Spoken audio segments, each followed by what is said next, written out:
ನೀವೇನು ಪ್ರಾಡಕ್ಟ್ ಮಾಡ್ತೀರಾ ಆ ಪ್ರಾಡಕ್ಟ್ಗೆ ನಂದು 14 ಡಿಜಿಟ್ ನಂಬರ್ FSC ನಂಬರ್ ಹಾಕಿ ನೀನು ಶೇರ್ ಮಾಡಬೇಕು. ನೀನು ಫುಡ್ ಸೇಫ್ಟಿ ಲೈಸೆನ್ಸ್ ತಗೊಂಡ್ರೆ ಇದು ರನ್ ಮಾಡ್ತಾ ಇರೋದು ಇಲ್ಲಿಗೆಲ್ಲ. ಓಕೆ ಸರ್, ಆಯಿತು.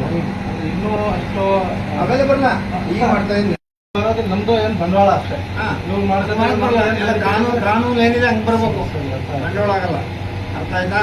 ಈಗ ನೀವು ಐಸ್ ಕ್ರೀಮ್ ಫ್ಯಾಕ್ಟ್ರಿ ಮಾಡ್ತೀನಿ ಅಂದರೆ ನೀವು ಈಗ ನಾನು ನೋಟಿಸ್ ಇಶ್ಯೂ ಮಾಡ್ತೀನಿ, 5,000 ರೂಪಾಯಿ ಪೆನಾಲ್ಟಿ ಆಗ್ತಾ ಇದ್ದೀನಿ. ಅರ್ಥ ಆಯ್ತಾ?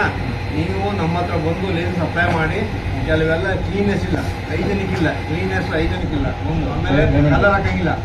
ಇವೆಲ್ಲ ಒಪ್ಕೊಂಡ್ರೆ ನೀವೆಲ್ಲ ಮಾಡ್ತೀನಿ ಅಂದರೆ ಕಂಟಿನ್ಯೂ ಲೈಸೆನ್ಸ್ ಕೊಡ್ತೀನಿ, ಅದರ್ವೈಸ್ ಲೈಸೆನ್ಸ್ ಕೊಡಲ್ಲ. ಅರ್ಥ ಆಯ್ತಾ? ಐಡಿಯಾ ಇಲ್ಲ ಸರ್, ತಪ್ಪಾಯ್ತು. ಹೇಳೋದು ನೀವು ಇಷ್ಟೆಲ್ಲ ನೀವು ಎಲ್ಲ ಹಳ್ಳಿ ಕರ್ಕೊಂಡಿದ್ದೀರಿ, ಹೆಚ್ಚು ಕಮ್ಮಿ ಆಯಿತು, ತಿಂದೇನು ಹೆಚ್ಚು ಕಮ್ಮಿ ಆಯಿತು, ಕೇಸ್ ಹಾಕಿದ್ರೆ ಏನು ಮಾಡ್ತೀರಿ ನೀವು? ಏನು ಮಾಡ್ತೀರಾ? ಸಿಗೋದು ₹1 ಲಾಭಕ್ಕೆ ಅವ 10 ಲಕ್ಷ ಕೊಡಿ, ಅದು 10 ಕಮ್ಮಿ ಹಾಕಲ್ಲ. ಯಾಕೆ ಫಸ್ಟ್ ಟೈಮ್ ಬಂದಿದೆ, ನೀನು ಗೊತ್ತಿಲ್ಲದೆ ಮಾಡ್ತಾ ಇದೆಯಾ ಅನ್ನೋ ತುಂಬ ಕಮ್ಮಿ ಆಗ್ತಾ ಇದೆ. 5,000 ಪೆನಾಲ್ಟಿ ಕಟ್ತೀನಿ, ನಿಮಗೆ ಅದಕ್ಕೆ ರಿಸೀಟ್ ಕೊಡ್ತೀನಿ. ಅರ್ಥ ಆಯ್ತಾ? ಬಟ್ ನೀನು ಎಷ್ಟು ನಮ್ಮ ಆಫೀಸಿಗೆ ಬಂದು ಆಧಾರ್ ಕಾರ್ಡು ಏನೇನು ಬೇಕು ಎಲ್ಲ ಹೇಳ್ತೀನಿ. ಅರ್ಥ ಆಯ್ತು ಸರ್, ನಾಳೆನೇ ಬರ್ತೀನಿ. ಎಲ್ಲಿ ಬರೋದು?